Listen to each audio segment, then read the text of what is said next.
Assalamualaikum Pak Ihsan. Waalaikumsalam. Terima kasih telah menyisihkan waktunya hari ini, nggih. Seperti yang saya sampaikan kemarin bahwa hari ini saya ingin bercakap-cakap dan melaksanakan wawancara terkait kasus-kasus yang mungkin terjadi di sekolah ini. Pak Ihsan sebagai kepala sekolah di SD Muhammadiyah Satu Trenggalek ini tentunya banyak sekali kasus-kasus yang mungkin kasus itu bisa berupa dilema ITK ataupun bujukan moral. Bapak Ihsan sudah tahu ya terkait itu nggih? Ya, dari katanya saja bujukan moral dan dilema etika, ya kalau sudah memahami itu kayak itu. Iya. Kalau dilema etika itu suatu kasus benar melawan benar, terus untuk bujukan moral itu benar dan salah gitu ya, bujukan moral ya. Iya, moral gitu. Selama ini terkait dengan kasus-kasus yang ada di sekolah ini, bagaimana Pak Ihsan dalam mengambil keputusan dari, mungkin ada bisa disampaikan contohnya, contoh kasus terkait ya bujukan moral dan boleh. Ya, ini kalau bujukan moral itu kan jelasnya itu masih antara benar dan salah. Itu kan menyikapinya itu lebih mudah daripada dilema etika. Kalau saya kan melihatnya gitu, dilema etika kan benar sama benar. Kalau mohon maaf Ustaz, saya catat jangan terlalu cepat. Oh iya, nanti kesimpulannya saja. Menyikapinya lebih mudah ya, kalau bujukan moral itu menyikapi itu lebih mudah. Ya, suatu contoh ya, umpama ada guru melakukan kesalahan, umpama tidak ada di dalam kelas pada jam KPM, itu kan menyikapinya kan lebih mudah, atau umpama menegur dan lain sebagainya. Itu kan umpama guru itu ya memang guru yang memang punya kesalahan, berarti jelas kesalahannya, terlihat kesalahannya, dia melanggar aturan sekolah. Terus kalau yang dilema etika ini, kalau menurut saya butuh pertimbangan yang tidak bisa, maksudnya ya memang ada sesuatu dilema etika yang bisa saat itu diputuskan, tapi ada beberapa juga yang perlu dipertimbangkan, tidak bisa saat itu, harus dikomunikasikan dengan lain pihak. Ini kan tidak bisa memutuskan sendiri, perlu pertimbangan dari berbagai pihak. Contoh ya umpama ya kasus ini kan sekolah swasta, sekolah Muhammadiyah, dimana kita itu selain tunduk pada sekolah juga harus tunduk pada yayasan Persyarikatan Muhammadiyah. Umpama satu kasus guru itu di sekolah harus ngajar, di mana dia juga mempunyai aktif di kegiatan Ortom dan Otonom di Muhammadiyah, di mana dua-duanya itu pada waktu yang bersamaan. Itu kan dilema bagi saya, terus terang dilema itu istilahnya dilema yang masih ringan itu. Ada dua tugas ada juga di sekolah harus ngajar, sementara ada agenda yang bersamaan, beliaunya juga ada kegiatan yang harus dihadiri seperti itu. Itu kan itu sama-sama benar, bagi saya sama benar. Harus ngajar itu iya benar, menghadiri kegiatan yang itu kan sama-sama benar, karena sama-sama di Muhammadiyah, di mana kan sudah ada juga kode etiknya di sekolah ini, harus patuh pada kegiatan sekolah dan juga Muhammadiyah. Suatu saat itu, jadi bagaimana ya, kalau saya ya gini, ambil langkah terbaiknya.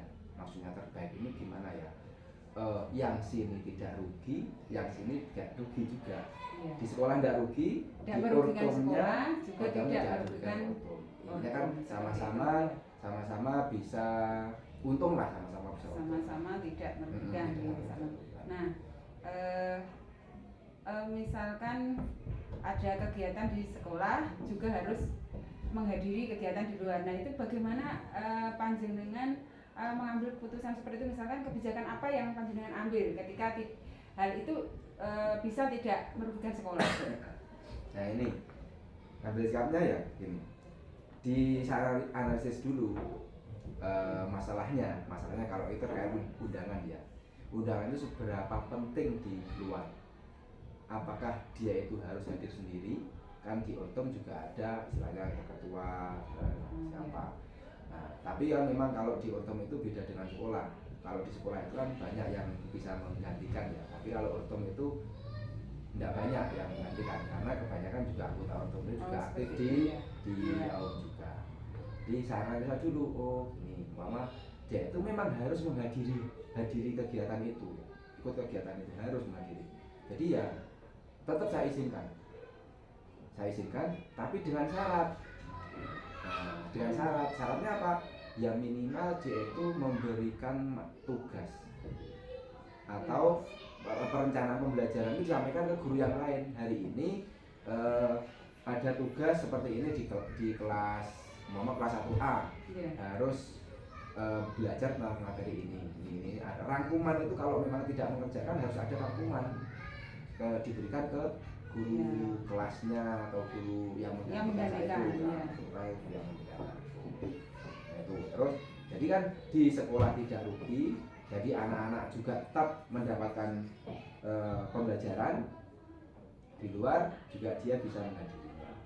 Ini jadi menganalisa dulu, tidak langsung oh ini boleh, oh, ya seberapa penting. Berarti yang paling efektif untuk mengambil keputusan itu dilihat dulu, dipertimbangkan mana yang lebih penting, harus keluar atau yang tetap di sekolah. Dianalisa lah kayaknya. Kejadian seperti itu sering nggih, Kaki? Ya sering sekali kalau di sini. Masih kayak contoh langsungnya Ustadz Rosi. Iya, Ustadz Rosi itu ya banyak ada di luar ada. Sering terjadi seperti itu. Nah, ya itu kan saya terus terang dilema. Kalau tertulisan kan ya gimana teman-temannya kalian kok penak ya? Nah kadang kan ada yang berpikiran itu, makanya kan ya satu saat tetap tidak diizinkan karena gini.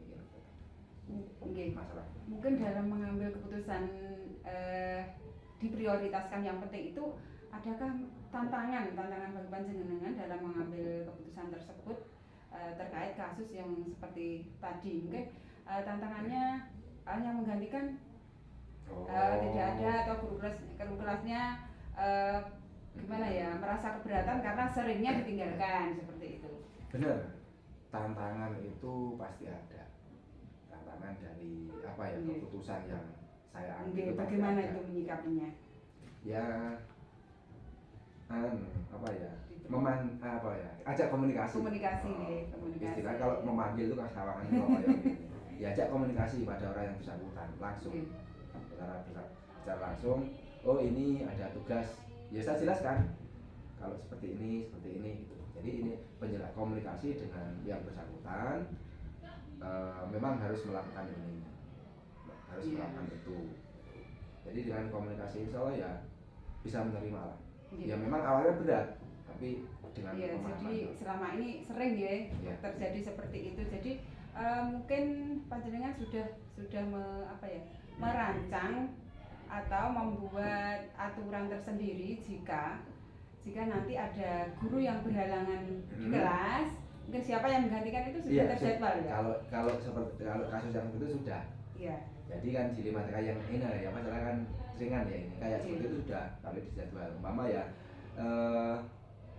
hari ini yang kalau yang nggak masuk kan ya jangan mendadak lah memang. Kalau izin kecuali sakit terus ada yang meninggal atau apa, kalau ada acara lain harus sebelumnya. Jadi kan mempersiapkannya itu bisa. Mempersiapkan guru pengganti, misalkan guru kelasnya juga ada hadir gitu, guru pengganti sudah siap. Sudah siap, itu diambil dari apa namanya, guru mapel yang atau guru piket yang saat itu.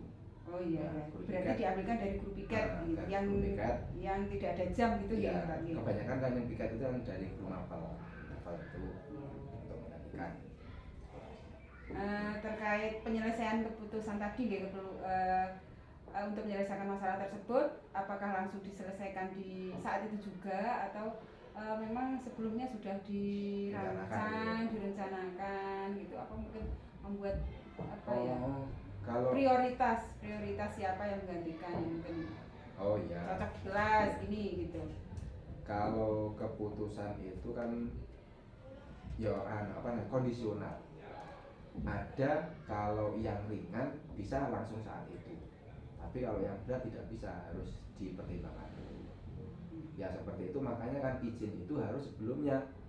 Ya sebelumnya. Kalau hari itu juga, nah ini saya juga bingung kadang siapa ya. Makanya memang ada standar prioritas. Guru umpama ya kelas 1, 2, 3 dan kelas atas, kelas bawah dan kelas atas itu beda penanganannya. Yang kalau kelas bawah guru yang cocok itu yang ini, Iya, yang kelas atas berdasarkan ini. apa ya jenjangnya mana yang cocok gitu. Jadi memang ada prioritasnya. Prioritas kalau kelas bawah ini, kelas atas ini. Tidak bisa umpama yang terbiasa di kelas atas itu kalau bisa jangan langsung mengambil di bawah, itu kan kadang beda. Kelas 1 mau pipis bingung, kalau tidak terbiasa yang menggantikan tidak terbiasa juga jadi masalah. Iya. Kelas atas juga bingung, yang biasa kelas 1 materinya mungkin terlalu tinggi bagi guru itu bisa jadi. Nah itu kan juga makanya kan prioritas itu. Dan ini terkait pengambilan keputusan tadi, apakah panjenengan mengambil keputusan sendiri atau mungkin ada seseorang atau mungkin wakil kepala sekolah atau mungkin yayasan itu yang membantu untuk mengambil keputusan terkait dilema etika? Kalau bujukan moral kan jelas ya. Ini dilema etika ini kan memang butuh banyak pertimbangan, apalagi nanti kalau kasusnya itu lebih berat, iya tidak seperti itu. Nah, ya. Itu tadi kan contoh kasus ringan. Iya, apalagi kalau menyangkut keuangan, itu biasanya lebih berat itu. Iya benar. Ya ini kalau masalah yang ringan memang saya bisa handle sendiri. Tapi kalau kasus yang berat itu saya selalu ya ada wakil urusan kan. Wakil urusan itu ya saya minta pertimbangan, tidak langsung saya putuskan sendiri. Jadi bagaimana ya pertimbangan dari wakil-wakil urusan itu. Kalau kasusnya itu kan istilahnya sedang lah itu ya. Kalau yang berat banget itu saya minta pertimbangannya ke yayasan. Iya. Kan pernah ada kasus itu siswa yang istilahnya tidak bayar. Yang bukan kasus itu, yang apa namanya karena jatuh terus minta yang itu skorsing. Oh ya, itu kan yang korban ya. Itu kan saya merasa itu kasus yang berat. Kan bagaimana biar dua-duanya itu tidak dirugikan ya. Itu berarti langsung ke yayasan itu ke atas ya. Tak pertimbangan ke atas. Jadi tergantung kasusnya skala kasusnya ringan, sedang atau berat, berarti tetap melibatkan stakeholder yang ada di sini untuk dilema etika. Kalau kasus keuangan itu juga ya mungkin ada yang ringan, ada yang berat. Kalau yang ringan ya kita bahas aja internal sini sama wakil urusan itu. Tapi kalau keuangan itu berat, ini harus ke atas gitu. Mungkin dari sekian banyaknya kasus yang ada di sekolah panjenengan ini, mungkin ada pembelajaran yang bisa dipetik, yang bisa kita ambil, yang bisa panjenengan ambil berdasarkan pengalaman selama berapa tahun? 3 tahun berjalan. Ya, selama 3 tahun berjalan ini kan banyak sekali kasus-kasus, terutama dilema etika yang melibatkan, mungkin kalau ringan melibatkan guru-guru dan para waka, terus yang sedang atau yang berat itu akan melibatkan wali murid juga, melibatkan yayasan. Itu mungkin bisa menjadi pengalaman berharga, mungkin bisa diceritakan Pak. Betul sekali. Ini pengalaman yang mungkin tidak bisa diambil dari mana ya, pengalaman sebelumnya. Kalau saya memang pengalaman sebelumnya masih di awal-awal kegalauan itu sering menghantui pikiran. Iya, jadi pikiran sampai sakit-sakit ya. Benar sekali. Ini. Terus seiring waktu dengan seringnya ada masalah, jadinya gimana ya? Bukan kok ngenteng nih, tapi semakin berpengalaman. Oh gini ya. Kalau ada kasus ini, saya itu ambil opsi ini. Jadi kasus itu biasanya saya itu tidak hanya satu opsi solusi itu. Dari kasus lebih dari satu. Kalau kasus ini saya coba ambil opsi ini. Jadi kalau dibilang saya bisa apa ya? Biar pengalaman ya. Terus kalau ngomong lebih apa ya, lebih mungkin dewasa, lebih ya, lebih dewasa, bisa lebih dewasa. lebih kompeten dalam menghadapi Iya, masalah, masalah. lebih banyak apa ya, keluar ide-ide yang bisa menyelesaikan masalah itu seperti Jadi itu. kalau ada masalah lagi tidak, kalau di awal mikir, ya, gitu, sekarang ya, biasa. sekarang itu ya lebih lebih santai, itu ada Iya. istilah santai. Kalau dulu aduh masalah gini gimana ya gitu. Sekarang lebih oh santai, ini masalahnya kan dulu kan pernah memang yang kasus-kasus itu sering yang berulang. Iya. Kasus banyak yang berulang gitu. Apalagi sekolah besar seperti ini pasti banyak sekali kasus-kasus yang melibatkan apa ya, banyak pihak lah. Iya. Ya, siswa, guru, wali murid, itu kan Bisa banyak. sekolah pun bisa belajar dari pengalaman. Kalau dibilang mau kasus dari wali murid saja, ya mau kasus siswa saja. Ya saya itu pengalaman istilah mendidik anak juga belum lama. Iya. Secara pribadi saya kan belum lama, Iya. saya masih umur 8 tahun. Iya. Tapi dengan pengalaman ini loh, begini, Iya. saya terapkan sendiri. Bisa mengambil pengalaman itu untuk pribadi, Iya, untuk dan pribadi. juga bisa untuk apa, menyelesaikan masalah ke depannya, seperti itu. Jadi juga bisa menjadi bahan evaluasi ke depannya untuk jika ada masalah-masalah lagi. Terima kasih Pak Iksan untuk waktunya. Mungkin bisa apa nih? Bisa dibuat kesimpulan untuk sesi wawancara ini terkait apa ya itu dilema yang terjadi di sekolah panjenengan, sekolah kita. Ya. Jadi kasus rujukan moral dan dilema etika itu pasti terjadi dimanapun, di semua lembaga pasti terjadi. Dan itu untuk pengambilan keputusan jika rujukan moral itu bisa lebih mudah, tapi kan dilema etika itu yang namanya saja dilema itu lebih sulit karena butuh pertimbangan, tidak bisa serta-merta langsung memutuskan karena harus memikirkan pihak satu dan pihak dua. Nah, dua pihak itu bagaimana dua belah pihak itu tidak dirugikan, tidak sakit hati, bisa menerima yang saya putuskan. Jadi butuh netral.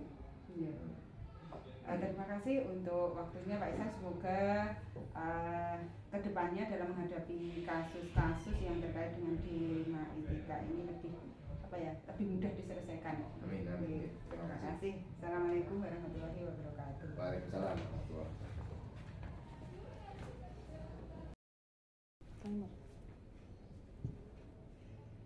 Assalamualaikum Bu Devi.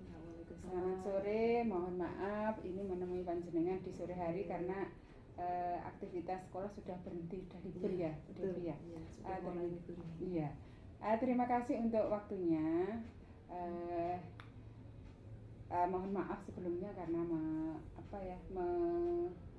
tidak apa-apa. Ini saya akan mewawancarai panjenengan terkait ini ya, tentang kasus-kasus yang mungkin terjadi di SMP 3 Tugu. Nah, ini tentunya Bu Devi sebagai kepala sekolah di SMP 3 Tugu banyak menghadapi kasus-kasus yang ada di sekolah, baik itu kasus dari siswa, kasus dari pihak wali murid, ataupun mungkin dari para guru. Nah, untuk kasus-kasus tersebut ada dua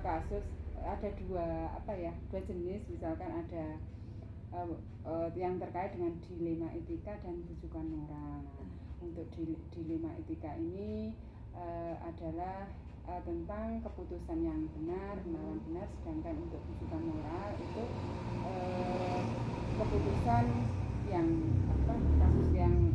benar melawan salah. Nah, tentunya di SMP 3 banyak sekali kasus-kasus yang berhubungan dengan dilema etika dan rujukan moral ya Bu Devi ya. Nah, yang pertama yang ingin saya gali dari SMP 3 Tugu itu dari panjenengan sebagai kepala sekolah itu bagaimana Bu Devi dalam mengidentifikasi kasus-kasus itu yang apakah itu merupakan rujukan moral ataukah itu sebagai kasus yang menjadi kategori dilema etika.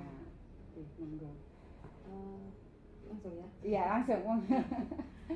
Kalau untuk mengidentifikasi tentunya kan dengan menganalisis kasus itu. Iya. Pertama tentu ada apa ya, semacam observasi ya.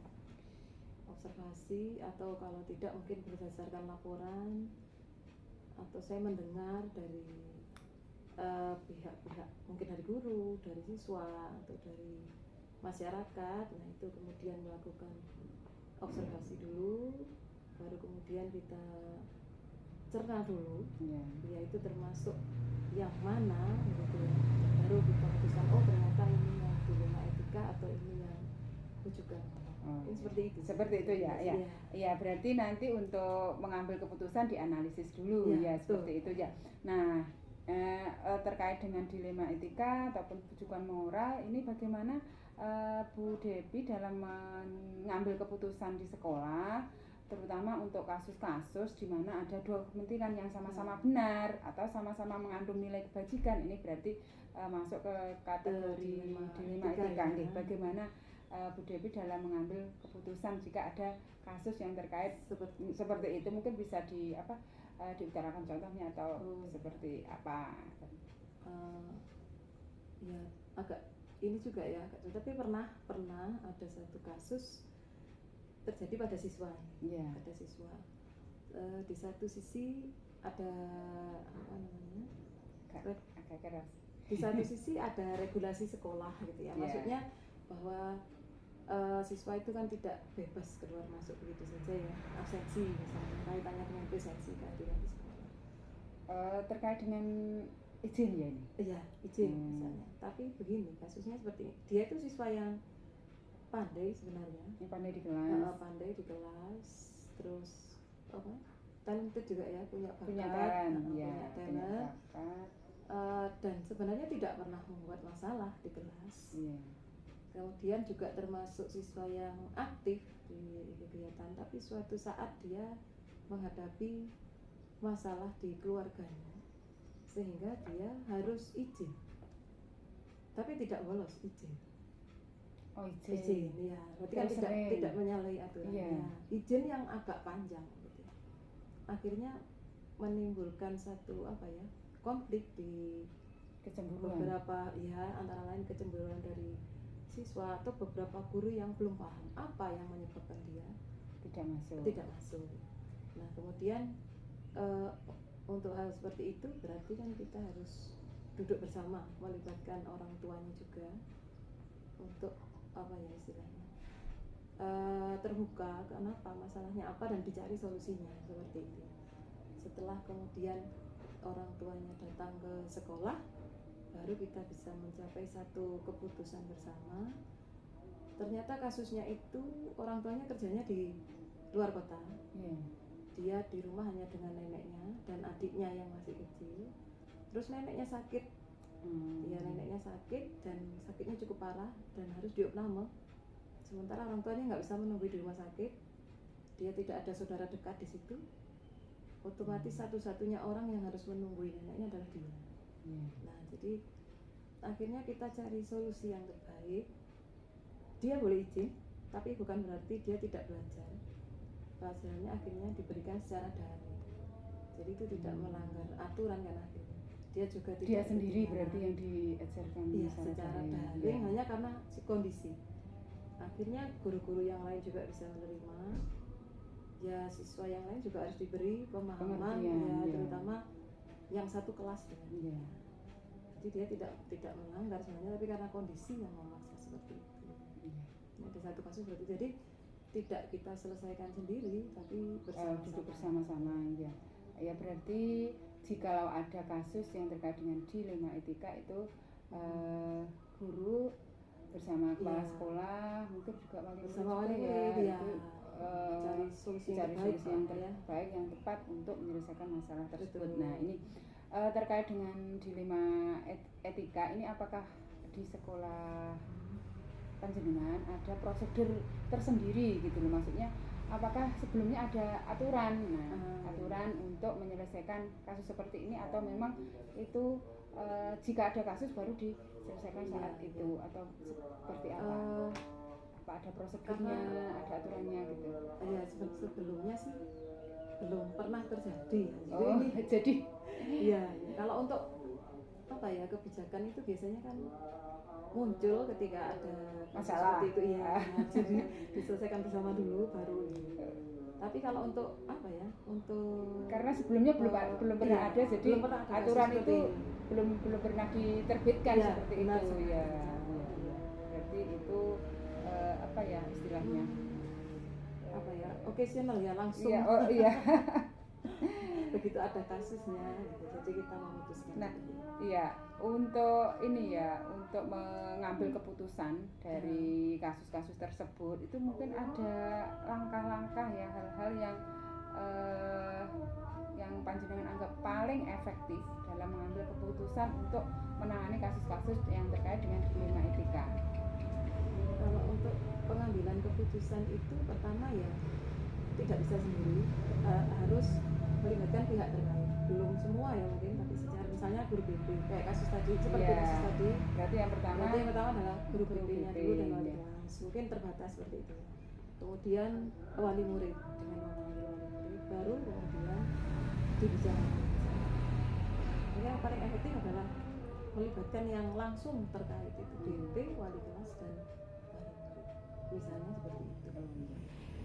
Tentunya banyak guys, selain Ya, kasus betul. seperti itu, tentunya kasus-kasus dilema etika itu setiap hari ada, Ya, cuma betul. tidak kita sadari bahwa itu merupakan Betul, kasus betul dilema sekali, etika. Nah, dari sekian banyak kasus yang termasuk sebagai dilema etika, hal-hal apa yang selama ini merupakan sebuah tantangan bagi panjenengan dalam mengambil keputusan dari kasus-kasus tersebut? Kan tentunya ada tantangannya ya. Betul sekali. Tantangannya itu kalau dibilang banyak ya banyak, dibilang Iya. berat juga berat karena hal-hal seperti ini pasti banyak pertentangan pendapat. Jadi untuk mencapai satu keputusan yang bisa diterima bersama itu tidak mudah. Tidak langsung Iya, tidak betul. langsung Jadi bisa tantangannya diputuskan. betul ya. Apalagi kalau di tempat saya ya, kebetulan kan istilahnya semua gurunya itu adalah orang-orang yang aktif, kreatif begitu ya. Jadi mereka punya pendapat sendiri-sendiri, ya tinggal menyatukannya itu ya. Iya, yang Benar-benar yang harus- agak sulit ya. Benar-benar harus Iya. ekstra ada waktu Iya. gitu lah. Betul. Harus dibicarakan. Nah, dalam sebuah penyelesaian kasus dari dilema etika tadi, apakah Bu Dewi sebagai kepala sekolah itu langsung menyelesaikan pada saat itu juga atau terjadwal? Nah, minimal sekian hari harus selesai karena ini adalah kasus yang emergensi yang harus segera selesai. Itu seperti apa? Ya, Atau tergantung dari kasusnya atau terjadwal berapa hari atau diselesaikan saat itu juga? kalau misalnya seperti ini berarti kita lihat kasusnya dulu untuk penyelesaian. Tapi juga tidak bisa molor-molor. Jadi ya itu tadi dengan langkah seperti itu mengumpulkan ini berarti mungkin 1 minggu itu sudah harus selesai karena anaknya kan tidak 1 minggu juga ya. Tidak Sekitar 3 hari harus bisa selesai. minggu ya. Iya, karena anaknya juga kasihan nanti tertinggal pelajaran. Jadi tergantung dari berat tidaknya juga. Kan masih banyak juga yang saya kira masuk di dilema etika juga Iya. ya. Itu di sekolah saya terutama banyak sekali dengan Kasus dilema etika Iya, ya. betul, Kalau betul. rujukan moral itu sudah hal yang biasa terjadi itu sering. karena ada aturan, Betul, ada tata iya. tertibnya. Nah, ya. Terus untuk ini ya, untuk dalam mengambil keputusan itu tentunya panjenengan ada ada seorang yang bisa Iya. membantu itu. Nah, ini mungkin bisa disebutkan siapa saja orang-orang yang membantu itu. Selain selain guru-guru yang paling membantu di sekolah. Selain guru-guru. Iya. Tapi biasanya yang paling utama kalau kasus Kan siswa ada wakil. iya. Kalau kasus siswa itu lebih ke guru BP. Oh, guru BP ya, yang paling itu Paling yang ini paling ada. aktif, yang Dan paling bahkan berperan. kesiswaannya itu paling berperan. Meskipun perempuan tapi luar biasa tangguh, soalnya medannya juga luar biasa. Banyak sekali apalagi Fisik, SMP 3 ini iya, betul. daerah di Betul. pinggiran. Iya. Jadi tentunya banyak sekali kasus Tantangannya tantangan untuk itu banyak iya. sekali. Tapi untuk pengambilan keputusan misalnya itu ada Pak Waka yang juga apa istilahnya ya, karena yang senior di sana itu juga jadi acuan untuk teman-teman lain, untuk bisa memberikan apa masukan-masukan yang baik. Saya kira banyak yang Banyak sekali ya, banyak yang berperan saling bekerja. ya, saling bekerja sama. Nggih. Terima kasih Bu Devi atas waktunya. Sama-sama. Nah, ini dari wawancara kita tadi. Mungkin ada pembelajaran yang bisa dipetik dari, bisa diceritakan pembelajaran yang bisa dipetik dari selama ini panjenengan menyelesaikan kasus-kasus yang ada di sekolah itu. Mungkin bisa menjadi sebuah pengalaman atau mungkin ada ada hal-hal yang bisa menjadi pelajaran dalam menjalani peran panjenengan sebagai kepala sekolah. Pelajaran yang berharga adalah dengan kasus-kasus seperti itu yang muncul ya, mungkin tidak hanya satu itu, tapi dari beberapa itu kan semakin mengasah kemampuan saya sebagai kepala sekolah untuk membuat keputusan yang terbaik yang misalnya terjadi lagi dan lagi. Terus kemudian begini Pak, karena setiap kasus itu tercatat, BP saya sangat membantu untuk mencatat semua, kemudian termasuk solusinya, itu akan jadi satu refleksi nantinya di belakang itu kita mengadakan evaluasi sehingga kita bisa mengambil tindak lanjut seandainya kasus itu terjadi lagi di tahun berikutnya. Itu kita yang selalu rutin kita lakukan. Semakin banyaknya kasus, betul, semakin mudah kita mencari solusi seperti itu ya. Iya. Oke, terima kasih. Semakin berpengalaman. Iya, semakin berpengalaman ke depannya. Terima kasih Bu Devi, semoga sekolah panjenengan nanti lebih mudah menyelesaikan kasus-kasus yang terjadi di sekolah, sekolahnya maju dan berjalan dengan lancar sesuai dengan keinginan. Terima kasih untuk waktunya sore ini ya. Ya, saya mohon diri. Assalamualaikum Bu Devi. Waalaikumsalam warahmatullahi wabarakatuh.